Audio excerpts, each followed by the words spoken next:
Hello and welcome to the Profitable Coach Podcast. I'm your host, Kimberly Rich, and as the founder of the Bold Life Movement and a fellow coach for more than 7 years, I know the challenges that many of you face when launching or growing your coaching business.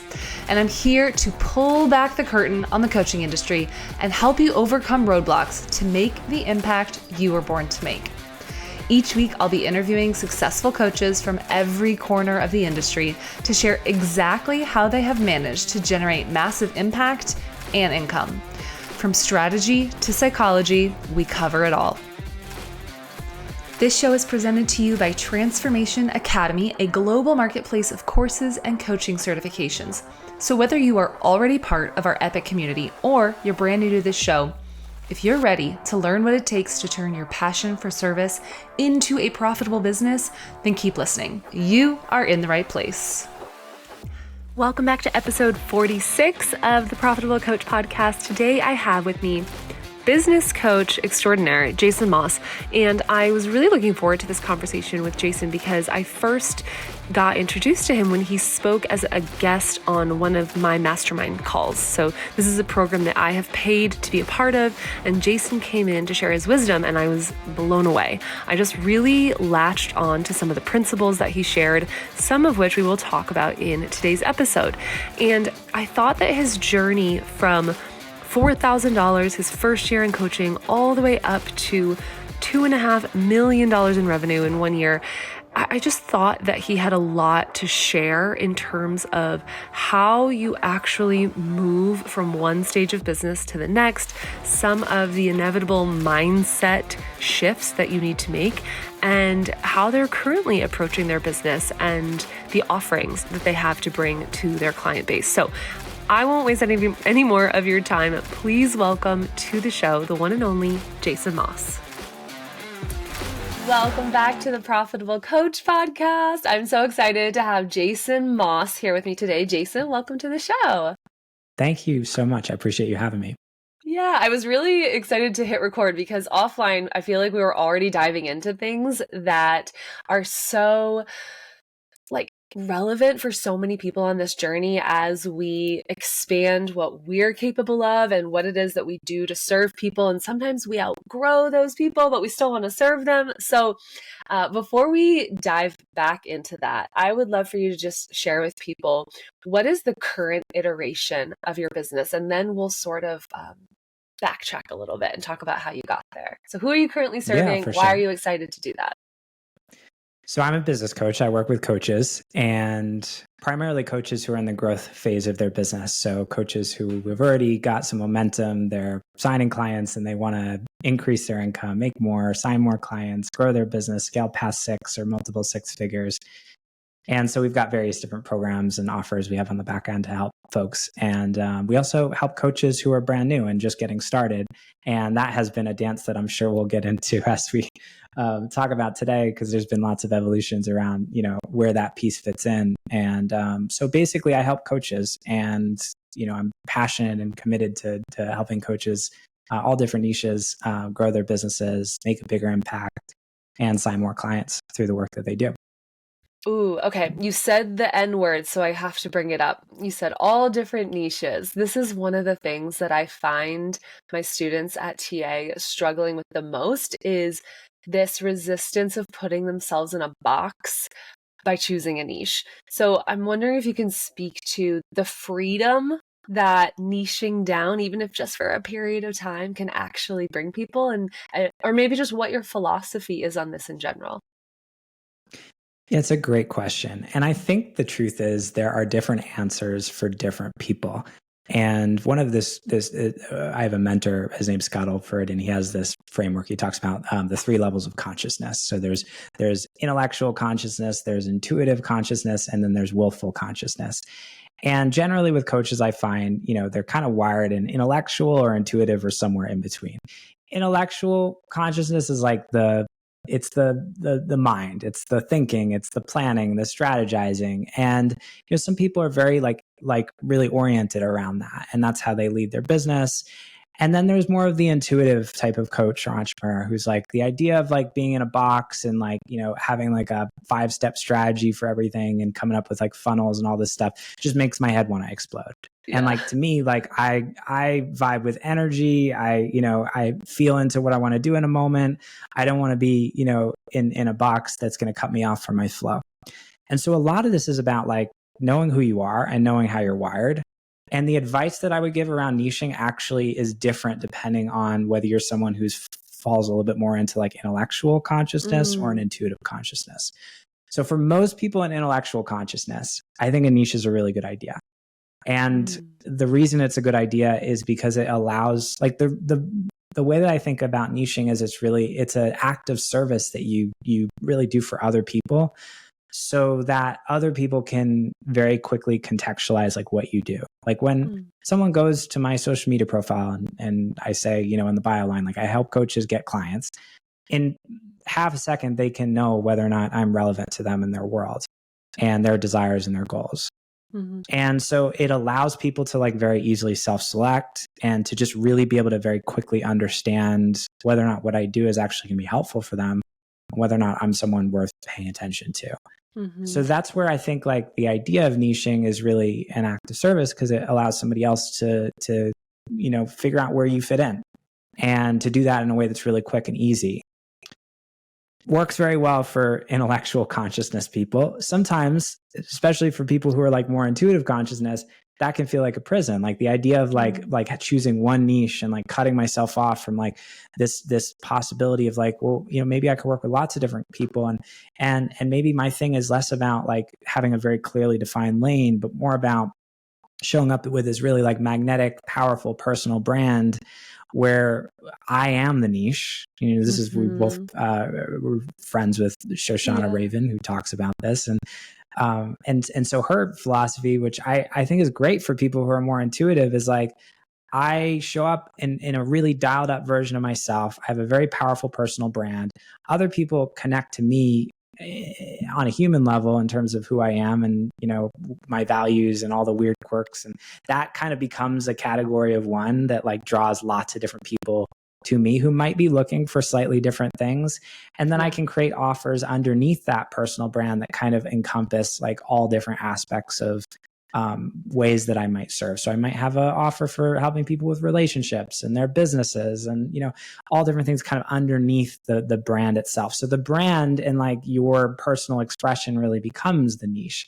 And for people who are wired in intuitive consciousness, that can be much more freeing. So I don't think it's about right or wrong here, but for that to work, you need a really powerful personal brand. And you need a certain type of person, I think, is really good at that. And it doesn't work for everyone. So I think a lot of it is about understanding who you are and knowing that, like, for a lot of people, a niche makes sense. And for some people, we may need to kind of blur the lines a little bit and be a little bit less rigid around that. And that might feel aligned and that might work really well for you. And there's plenty of examples of coaches out there who don't have like a super defined, very like tight niche who are also doing really well. Yeah, I love that idea that it's really about understanding yourself, and that's why it becomes even more important not to compare and despair to other coaches that you see out there, because what their model might be is conducive to their strengths, but not yours. And so getting yourself into a community or with a coach one-on-one to help like really understand, where do I thrive? What do I like doing? When am I really consistent about showing up? And when am I feeling really trapped in the process? Before we move on, will you just speak really quickly to what willful consciousness is?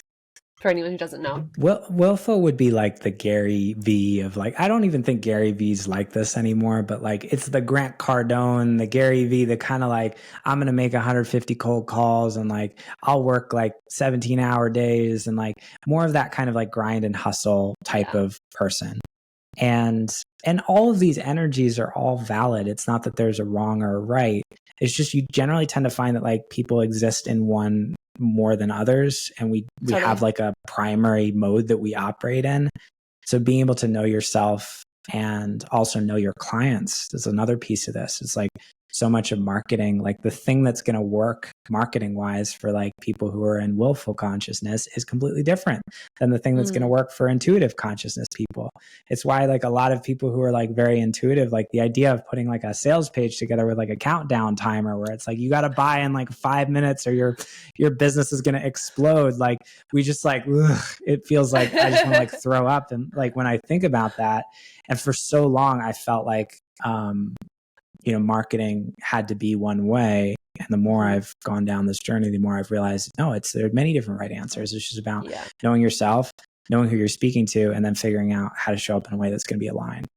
Yeah. I mean, it's so fascinating to have entered into Shoshana, who I'll link to the podcast episode I did with her as well, to have entered into her world through her partner, Christian, because we come from a ClickFunnels background. So it was very masculine, old school sales, long form sales pages. And I would like get 99% of the way through my perfect webinar funnel and then just be like, well, and then I found Shoshana and she's like, DM me, pay here. It's easy. I'm feeling it. And I was like, this is what I'm talking about. Like, that looks so freeing. And I talk about this all in the episode with her. At first, it was so triggering. I was like, she's crushing it in a way that I didn't know was possible in an arena that I've been working at for a long time. I mean, Living Brave, the Bold Life Movement, that's my brand. I was like, there's a lot of overlap. And yet once I was able to move through the trigger, I was like, thank you for being the biggest permission slip that's ever come into my field. And so now I get to cherry pick from the ClickFunnels world, the intuitive, less thought, more action way of doing things. And I think that you said it perfectly. Like there's a time and place for all of it and you get to choose. I love so much hearing about your background in the ClickFunnels world, because that was very much my experience too, coming from, I was a director of sales before I started business coaching, leading a sales team in a pretty significantly sized coaching business. We were doing a couple million a year in sales. And so much, like our whole funnel was like, it was like the ad to the webinar to the sales. It was like, everything was like very old school, masculine. And I'm so glad I had that experience, but so much of my experience working in that environment was just feeling very misaligned with the way that we were marketing, with the tactics, with the approach, and also feeling this tension of like, well, I guess this is the way, like, this is how it's supposed to be done. Cause like, some sales trainer or some marketing guru that we, invested in this program or that program said, this is, how it's supposed to be. Yeah. So much of like the last few years for me and honestly, the work that I do today has been like unwiring that for myself and figuring out like, how do I create a business that is in alignment for me? And for me, that's about showing up in a way that's heart-centered, in a way that, is human focused, and also in a way that works, that actually makes money and allows me to build a business that's profitable. And it's just been such a cool experiment to get to go on that journey and dismantle so many of these things that I thought were true, that were like, this is how it's supposed to be done, and realizing, oh, there's so much more possibility than I realized. Yeah, 100%. So since we're on the topic of alignment, do you want to share with the listeners, like, what has been your journey in terms of how you built up a very successful business coaching business, and then some of the pivots that you've been making and where it's led you today?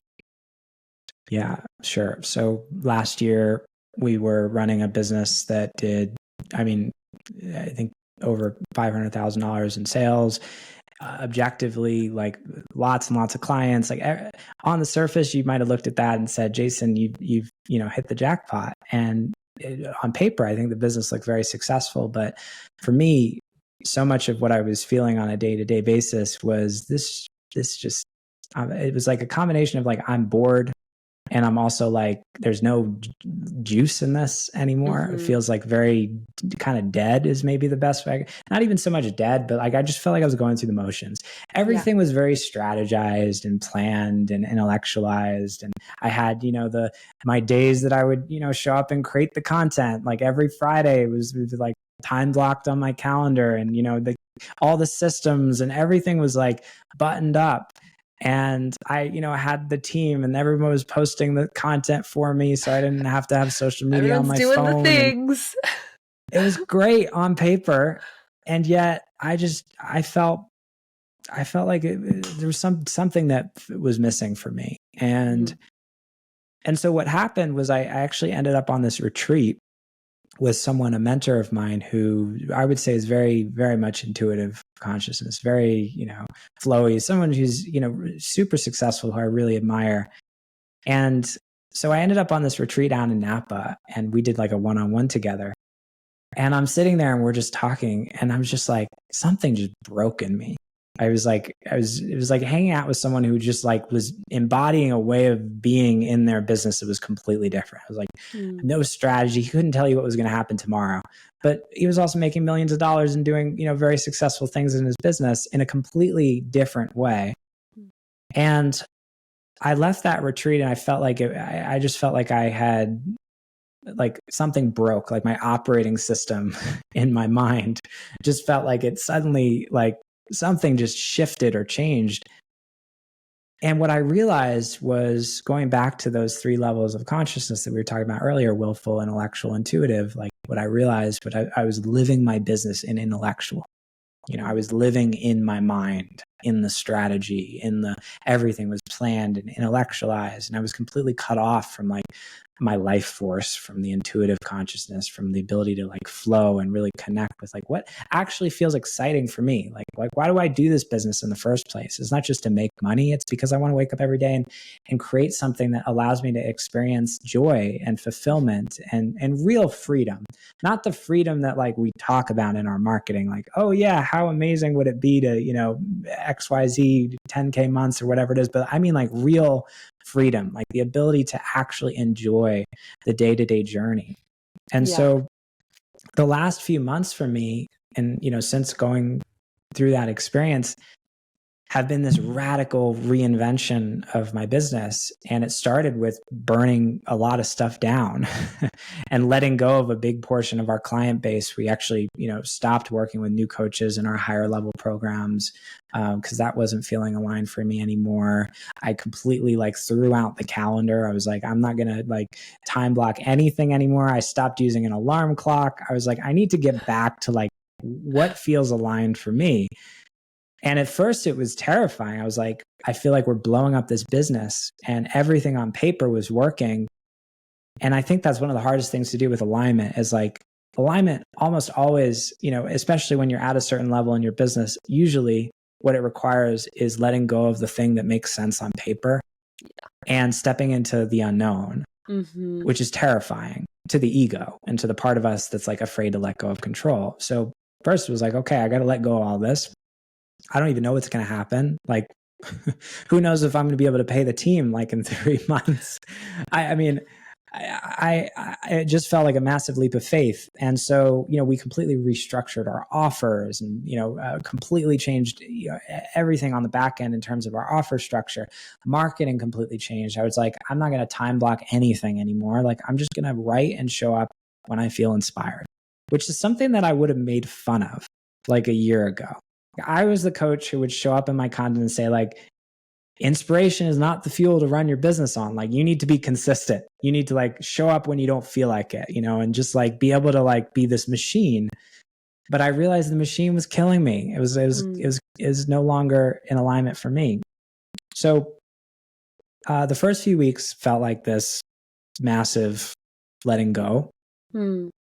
And then what started to happen was, I just was like, okay, I'm just going to start showing up in a new way. I'm not even going to worry about converting. I'm just going to start communicating from this place of like, really, really wanting to connect. Like, I have this big email list, all these people, all these coaches, like, rather than like writing emails with the desire to like get somebody to buy something, like, what if I just started connecting and sharing ideas and thoughts and things that were relevant and felt aligned for me in the moment. So I'd be like in bed at like 10 o'clock at night.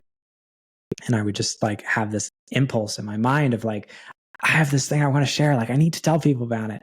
So I'd like grab my laptop and like, write the email in 5 minutes. I just started sending all these emails at like all these random times. People are always so worried, by the way. They're like, I don't want to send too many emails to my list. Yeah. I started sending like 2 to 3 emails a day because I just felt like this flood of like inspiration, because I was no longer like boxing myself in with all this rigidity. It was like, oh, okay, when I feel like I want to share something, I'm going to share it. And what started happening was like magic. It was like I started getting all these replies, and people were like paragraphs long, like sending me these emails back, like telling me how much these things were resonating with them. We started booking more sales calls, but it was like coming from a completely different place. And it was like I couldn't have planned it. And I, the other thing was I was like, okay, this idea of like me being separate from my business, like I had created this like moat around myself with like not having social media on my phone, and having a team that handled, all the communication and everything. And I was like, I just feel so disconnected from people. Like, what would it be like to like let go of that? So I downloaded all the apps again, and I started, just I'm so glad you I was did. like, okay, yeah, well, I know, because we connected through Instagram, right? Well, this is kind of what's like interesting, right? It's like, okay, so all this interesting stuff has started to happen because I've realized like when I am in like flow with my business, I start to see all these opportunities, and I can just like grab my phone.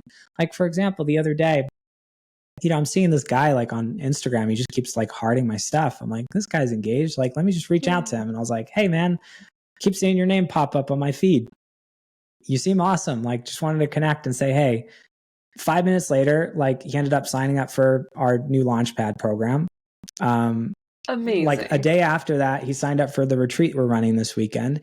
And all of that was like off the back of like more of this like organic intimacy. Like it wasn't a funnel. It wasn't a sales page. It was like the human connection of just like being able to sense like in a moment, like here's where somebody's at. And like, oh, let me just like open this conversation up. Yeah. And so much of like, can I dive into that really please. quick? I could talk about this forever. I think that organic conversion, sorry to use the C word for my listeners, but that organic conversion of really just connecting with someone and then making an invitation into something that you have available is what a lot of my listeners and my students want, but they don't really know how to do it because they still feel pushy about the sale. So can you like actually paint a picture of how that conversation went? Or could go? Sure, absolutely. It's a great question. The first thing I'll just say, like broadly speaking, is like if you're making under 10K a month as a coach, this doing what I just described and like intimacy is the single biggest driver of sales and clients. And everyone wants to build the funnels and they want to do the sales pages and the email automation. And that stuff is great, particularly like as you grow. There's value in all of that. And it's amazing how much we will do in our business to hide from the simple act of just reaching out to people. And that simple act of just making that conversation, like creating that conversation, opening up the door, it's so much more effective. I don't want to use that word effective because it implies that there's like, it's effective in the sense that like it is a strategy. I think the way I looked at it, like when I reached out, the first thing is I didn't just go in and like go for a sales pitch. I was like, I don't even know where this guy's at and what he wants and needs. So I literally just sent him a message. I was like, hey, I saw you've been like hearting my stuff. Like your name keeps popping up on my feed. Like just wanted to reach out and say, hey, period. That's it. No question, no this, no that. So in that moment, I genuinely was like, I don't have an agenda. Like I'm just kind of like opening up a conversation and connecting for the sake of connection. If it goes somewhere, it goes somewhere. If not, like, cool. Let's just, he seems interesting. Like I checked out some of his content. I was like, he seems like he's doing cool stuff. I just kind of want to connect with him. And so he wrote me back and he said, it was interesting. He shared like a screenshot of it. He was like, it's funny you like wrote me because like I'm like watching all your videos right now and taking notes. And he like sent me like a screenshot of some notes. And so in my mind, I'm like, okay, this is someone who's like engaged. They're warm. They're like, he's like he's in my world here. So that Totally. kind of gives me permission to go a little bit deeper with him. Yeah. And so I think like what I did from there, this is a big principle I believe about like sales in general, is I don't believe in pitching things when we haven't like identified that there's like a need for them, or like that there's like a desire that like that thing could like help them. So rather than like what I think a lot of people do is like they just like, it's like pitch. Like I just want to pitch you and pitch you and pitch you. I'm more interested in like, hey, tell me a little bit more about like, you know, what kind of coaching you do, like where are you at, or like do you have like a vision or a goal, or like what's up ahead for you?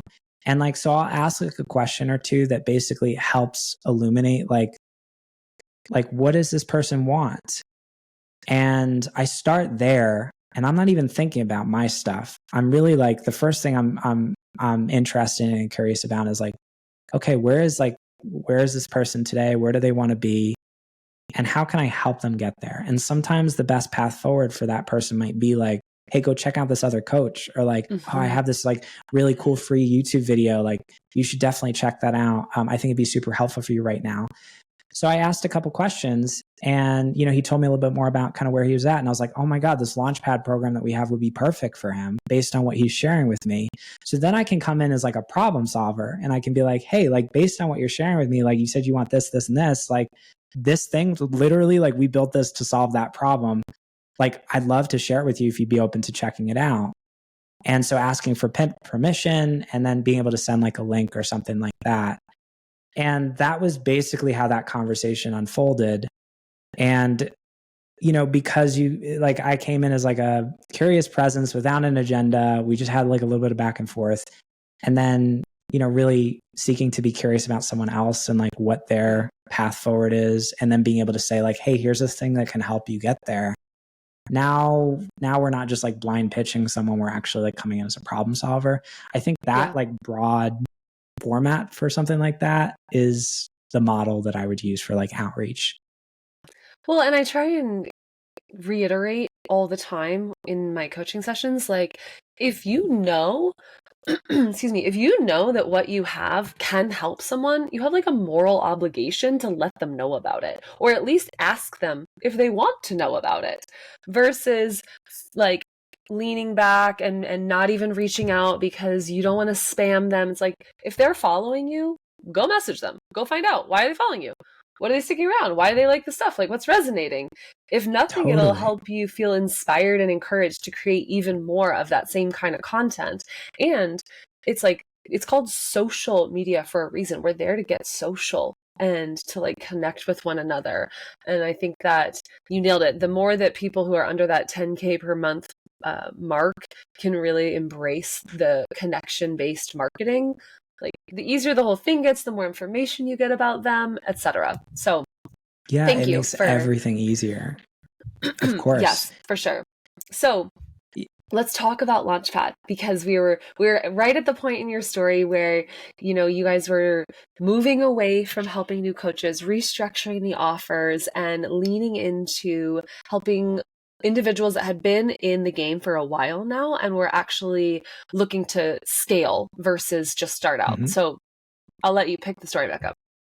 Sure. So one of the things that became very clear in this alignment period was, at least in our higher level programs, I was like, you know what? I feel like I've been helping primarily new coaches for the past, you know, several years in our various programs. And I'm really feeling like excited and lit up by helping coaches who are more in that scale mode. And those were the conversations that felt more expansive for me. Honestly, a lot of those clients were also getting better results. And what I realized was like, you know, helping newer coaches is like, there's a lot of steps that new coaches need to go through.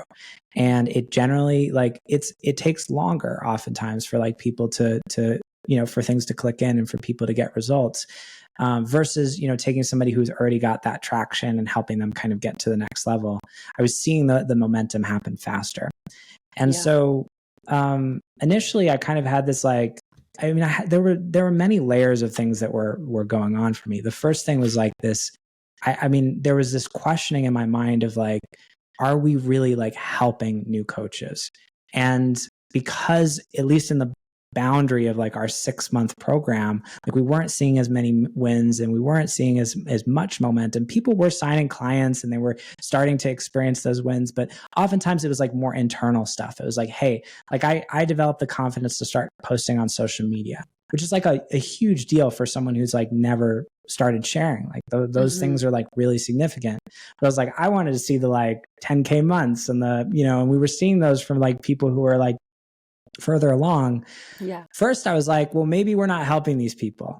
And my first reaction was like, oh, maybe my program sucks. And I had all this stuff around that because I was like, I want every single person to come in and like knock it out of the park, like months out of the gate. And so we revamped like the whole program. We hired a head of client success. We like really doubled down on our trainings and went through this whole process. And, some shifts happened, but still it was like, I wasn't seeing as much momentum with new coaches. And so we made this decision, like after probably 6 to 9 months of this, of like, okay, in our higher level programs, like initially it was like, we're not going to work with new coaches at all, anymore, basically. And so we basically cut off like 80% of our clients. No big and deal. we were still helping the coaches who were, it was no big deal. just another Thursday. So that happened. Then, a couple of things started happening. Like after I made that decision, I realized that there was like, I think so much in business, it's like, we know the middle way through like the extremes. It's like, I think about I can't believe I'm sharing this, but like, so my parents are divorced. My dad and my mom, they were married for 16 years. And my dad's a very straight-laced, like, buttoned up kind of corporate guy. Like he worked at a bank. And so my parents got divorced when I think it was 12 or 13. And the first guy my mom dated after they got divorced was like in every possible way, the exact opposite of my dad.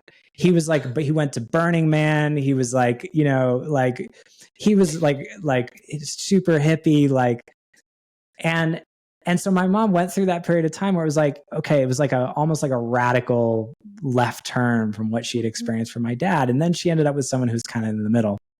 And so what I realized, after this period of letting go of, working with new coaches, number one is I realized I wasn't seeing a lot of what was actually happening in our programs. And, for example, we just had a call. I just hopped off this call before I hopped on this call with you, and we had this client, his name's Ed, and he just signed his first coaching client, and he's gone through this like radical transformation. And I was almost discounting that because in my mind, I was like, if it's not 10K months, it's not a big deal. But like for this person, like signing that first client was everything. And I'd almost become a little bit blind to like what was actually happening and the momentum and the progress that people were actually making. And so many of our clients were like, this was an amazing experience. Like I learned and I grew so much that I realized we were doing a disservice by like not providing access to resources and tools for people who were in the earlier stages of their journey.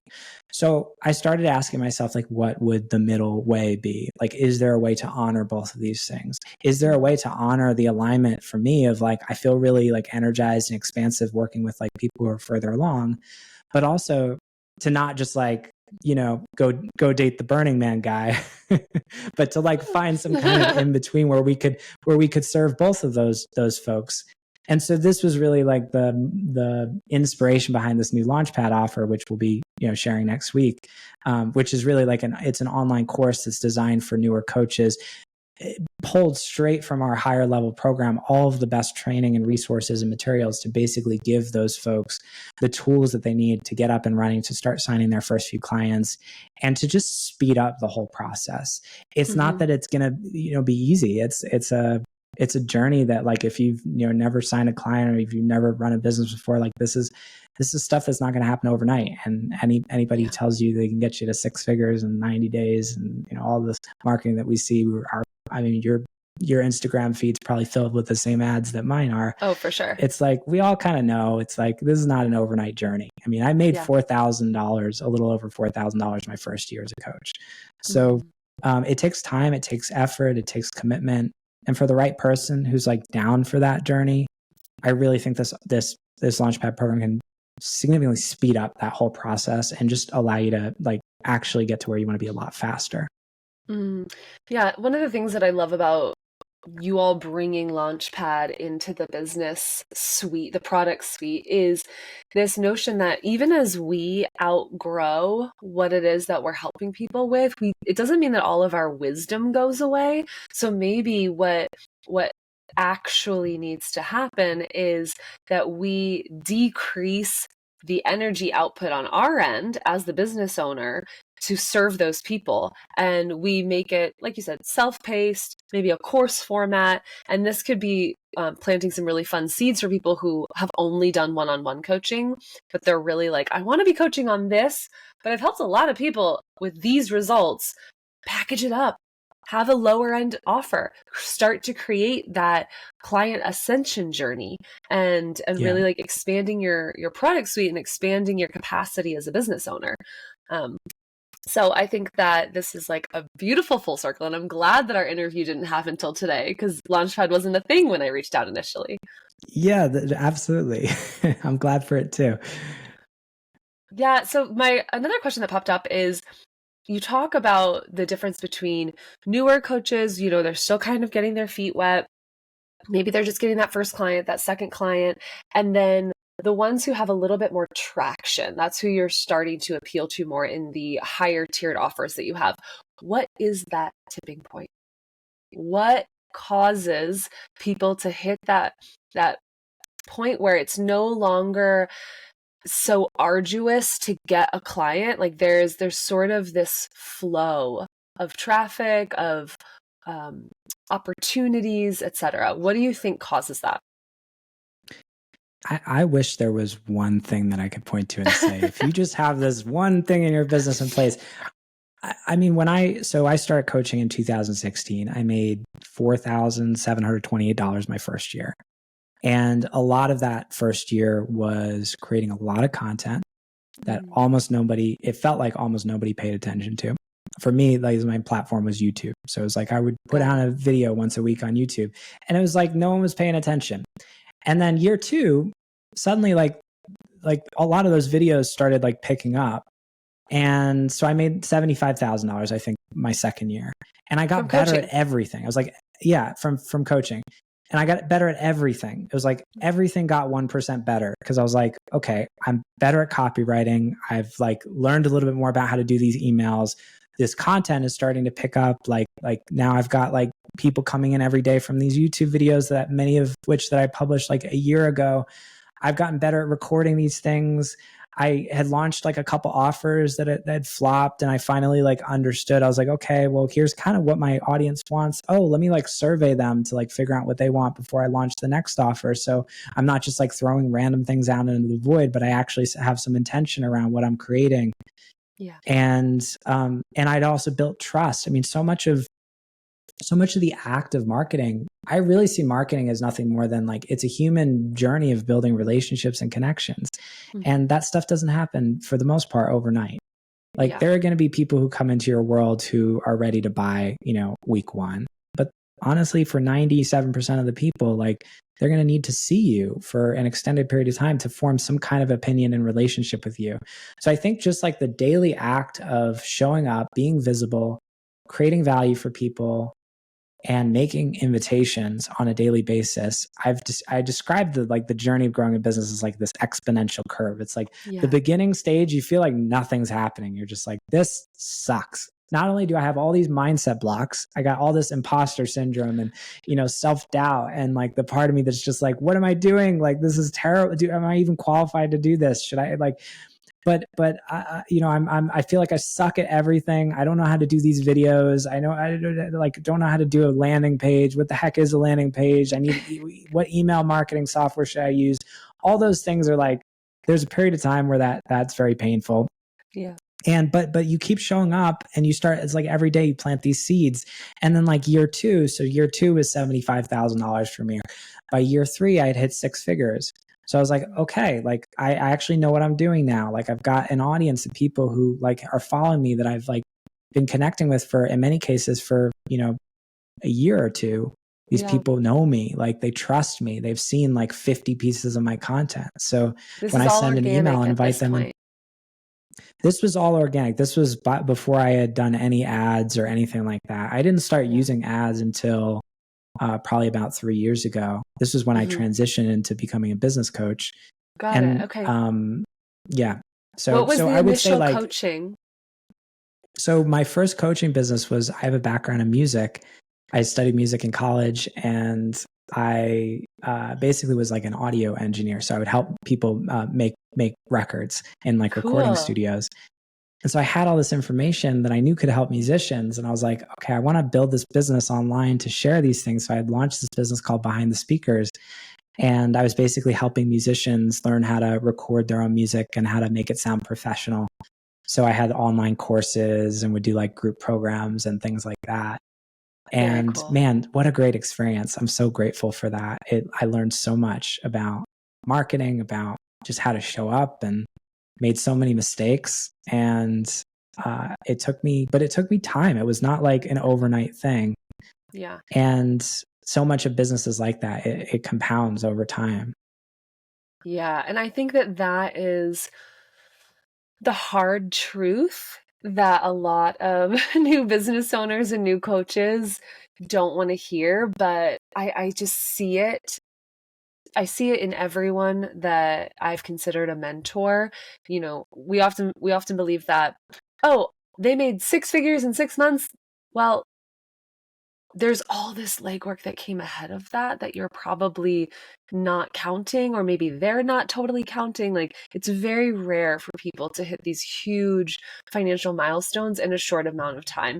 It's an anomaly. It just is. And yet it's 1000%. really great marketing for whatever they happen to be selling. So It is one of the things about business coaches. I'll throw myself in under the bus on this one. It's like, we all, myself included, highlight the extraordinary wins that, you know, a small percentage of our clients achieve.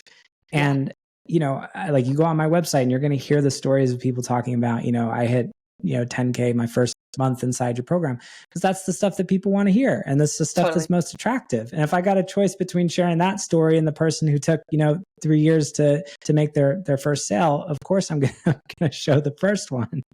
But the truth is, like, it for most people, it does take time.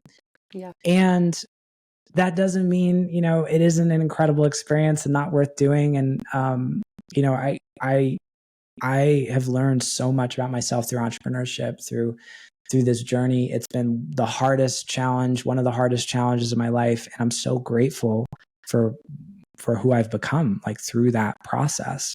And so, you know, even if the clients weren't here, it's like, I mean, I'd still do it over because I've just become so much more of who I want to be through this journey of showing up and sharing and giving and learning how to create, you know, through this. And when I think about like the 4-minute mile analogy of this, someone ran a 4-minute mile. It blew everyone away and it showed people what was possible. And then immediately other people started running 4-minute miles. That doesn't mean that everyone started running a 4-minute mile, but the people who said, that's for me, I'm committed, I know it's possible, I'm going to train, and now I know that it's even in the realm of doable, I'm going to make it happen. And they did. And they, you know, set new records. Same thing goes for coaching milestones, business milestones, whatever. For the people who say, that is for me, period, I know it, I'm going to do whatever it takes, at least they have these testimonials, these examples, these permission slips on your website, on the proverbial website, to show them that it's possible. But for other people who don't have that same conviction, it's not. It might take longer. And like, that's fine too. I love that point, because it's so like the flip to everything that we're talking about is like the belief that it takes time. And that's not always true. Yeah. And for everybody who it took 2 years, there's plenty of people who were able to get to 6 figures in 6 months. And so that can easily become like a self-limiting thing too, where it's like, oh, this is going to need to happen really slowly. And what if it didn't, you know? So there's definitely that perspective as well, that sometimes these things can happen a lot faster than we realize. And just seeing those stories, I think, can open the doors for what is possible. Totally. I mean, I look at the book writing process. It's something that I've, gosh, had a love-hate relationship over the years because I've started a couple different books and gotten very close to finishing, and that's a whole other journey of becoming. But, people used to think, oh, writing a book takes a lot of time. You have to go through a publisher. That's going to tack on time because of edits and the red tape you need to go through and all that. But then self-publishing companies came along and they're like, actually, you can write your book in a weekend. Here's how. You can write your book in 90 days. Here's how. You don't need a publisher. Here's why. And it completely shifted the belief system of wannabe writers. And so I think if we can just decide what it is we want to believe in and then commit to that new belief, that dictates what's possible.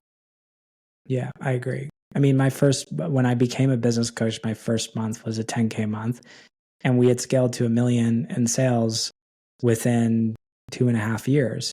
So there's that too. I share this. The truth is that I had several business experiences before that. So it's like that was a part of it. And both things are true. It's like it takes time and it happens fast. Whatever's more useful and valuable and helpful. I think like the belief of like it can happen fast is not super useful when someone's like really struggling because they're feeling like it's not happening fast enough, and they feel disempowered by seeing all these stories of people who are moving faster than they are, and that makes them feel discouraged. That's when I would say that's not a helpful belief for that person. But for the person who's like raring and ready to go, who's like, hearing the story about someone who, made 6 figures in 3 months, like that's exciting to me. That's expansive. I think it comes down to like what serves, and what feels helpful and useful for you as a way of keeping you on the path of showing up. Yes, I love that. Is there any like piece of wisdom or advice that you would love all the new coaches that are listening to hear? Something you wish you knew when you were first starting out? I mean, there's a couple of things. The first thing is that there are far more eyeballs on you than you think. Ooh. It's easy in the early days, at any stage, honestly. Sometimes it's like, I feel like no one's paying attention. But you just think about like all the people, I think about all the people I've worked with who have invested hundreds of thousands of dollars into hiring coaches. I don't think I ever commented on someone's like social media post or like even like hearted something. And probably like 95% of the people who end up working with me, it's like I've never heard of them before they submit an application. And so I think the belief of like there are far more eyeballs on me than I realize can be really powerful, especially in the early days, because you have no idea who's listening. And every time you post something on social media, even if nobody hearts, nobody likes, nobody comments, it's like, man, am I just speaking to the void? You'd be surprised how many people are watching and how many people are seeing those things and going like, hey, that person's really interesting. Like I might need to work with her. And that can really help. So that would be the first thing. Love that. The second thing would just be, it's worth it. It's worth it. It's not an easy journey building a business. Anybody who makes it sound easy is probably trying to sell you something. But it's 100%.